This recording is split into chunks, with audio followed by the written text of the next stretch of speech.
Hi friends, video చూస్తున్న కానీ చాలామంది లైక్ మాత్రం మర్చిపోతున్నారు. ప్లీజ్ ఒక చిన్న లైక్ చేయండి. మిస్సమ్మ ఆరుతో మాట్లాడుతూ ఉంటుంది. ఈలోపు రామ్మూర్తిను మంగళ వస్తూ ఉంటారు. అదే సమయానికి బాధపడుతున్న మిస్సమ్మకు నాన్నగారు కనిపించేసరికి సంబరపడిపోతూ ఉంటుంది.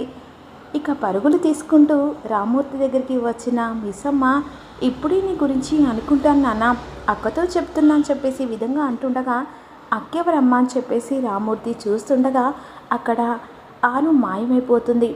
వెంటనే మంగళ ఈ విధంగా అనుకుంటూ ఉంటుంది.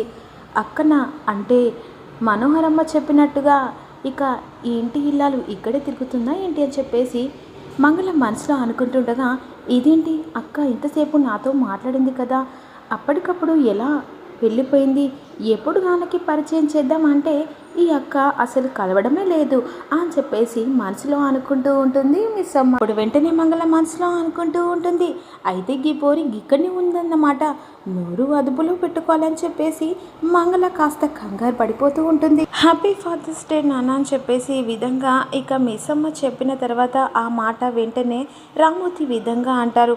అంతే సంతోషంగా మీ అక్క నోట ఈ మాట వినాలని ఉందమ్మా అని చెప్పేసి ఈ విధంగా అంటూ ఉంటాడు. ఆ మాట విని ఆరు ఒక్కసారిగా బాధతో చూస్తుండగా మిస్సమ్మ ఈ విధంగా అంటూ ఉంటుంది, నాన్న ఏ రోజుకైనా అక్క మన ఇంటికి తిరిగి వస్తుంది, అప్పుడు మనం ముగ్గురం కలిసి ఉందాం అని చెప్పేసి ఈ విధంగా మిస్సమ్మ రామ్మూర్తితో అంటూ ఉంటుంది. అంటే నాన్న లోపలికి వెళ్దామని చెప్పేసి ఈ విధంగా మిస్సమ్మ రామ్మూర్తిని మంగళను లోపలికి తీసుకెళ్తుండగా ఇక మరోవైపు ఆరు కాస్త రామ్మూర్తిని చూస్తూ పరుగులు తీసుకుంటూ రామ్మూర్తి దగ్గరికి వస్తూ ఉంటుంది. ఇక తన తండ్రి ప్రేమ ఒక్కసారిగా ఆరుకు తన గుండెల్లోంచెలి వస్తుంది.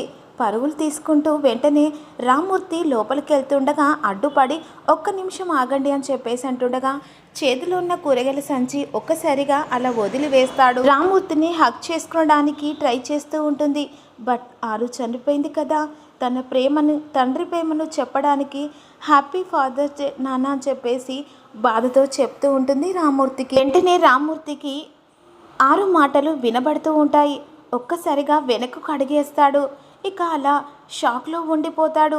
తను చెప్పిన హ్యాపీ ఫాదర్స్ డే నాన్న అని చెప్పేసి అలా చెవులలో వినబడుతూ ఉంటాయి రామ్మూర్తికి. హ్యాపీ ఫాదర్స్ డే నాన్న అని చెప్పేసి అలా దీవెనలు తీసుకుంటూ ఉంటుంది.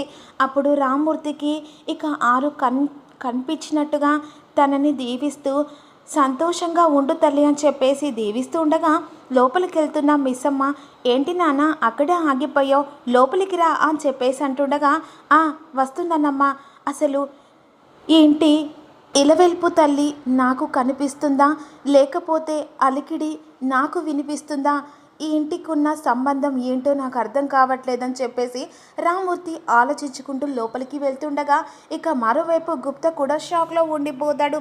అసలు తను దీవించడమేంది, అయినా తన తండ్రి ప్రేమ ఎక్కడికి వెళ్తుందిలే అని చెప్పేసి ఈ విధంగా అంటుండగా గుప్త దగ్గరికి వెళ్ళి ఆరు బాధపడుతూ ఉంటుంది.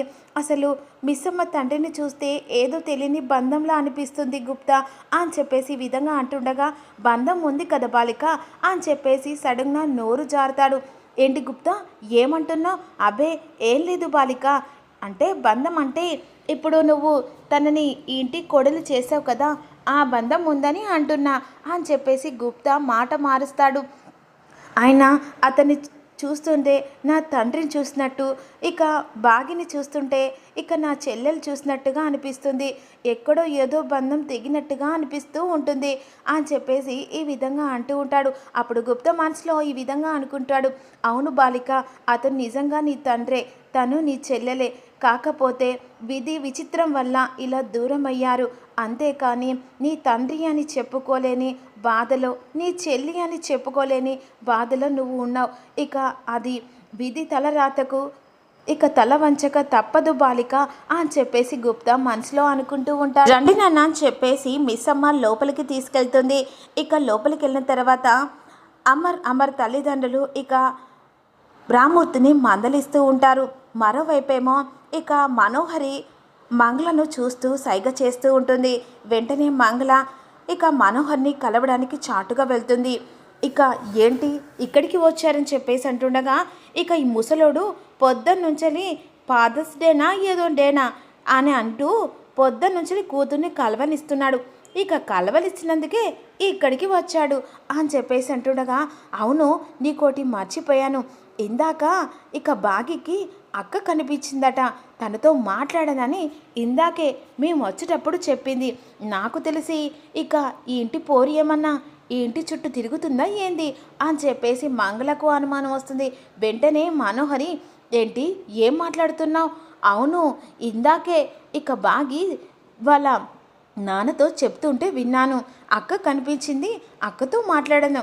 మీరు వస్తున్నారని బాధపడుతుంటే సడన్గా మీరే వచ్చారు నాన్న అని చెప్పేసి ఈ మాటలని ఆ పోరికి చెప్పిందట అని చెప్పేసి ఈ మాటలు మంగళ ద్వారా విన్న మనోహరి కంగారు పడుతూ ఉంటుంది. ఒసై ఆరు, చచ్చినా కూడా నీ ఆత్మ మాత్రం ఇటు చుట్టూ తిరుగుతుందని నాకు బాగా తెలిసే.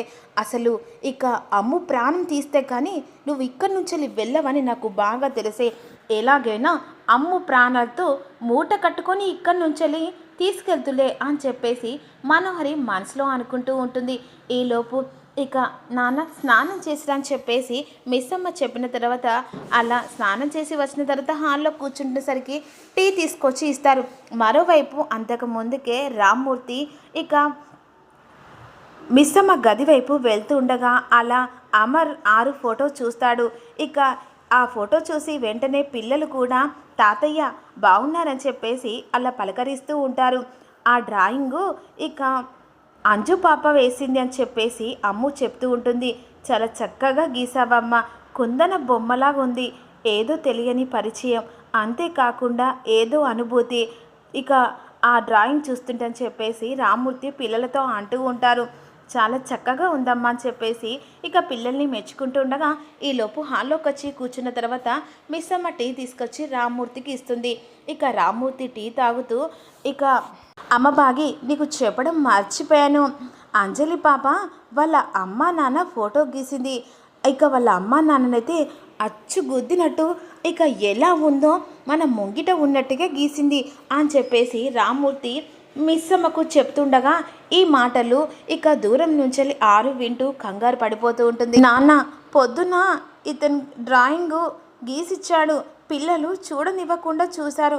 అసలు నాకు ఆవిడ ఫోటో చూసి అదృష్టమే లేకపోయింది నాన్న అని చెప్పేసి బాధపడుతూ ఉండగా ఇక మరోవైపు ఆరు ఈ మాటలు విని కంగారు పడిపోతూ ఉంటుంది.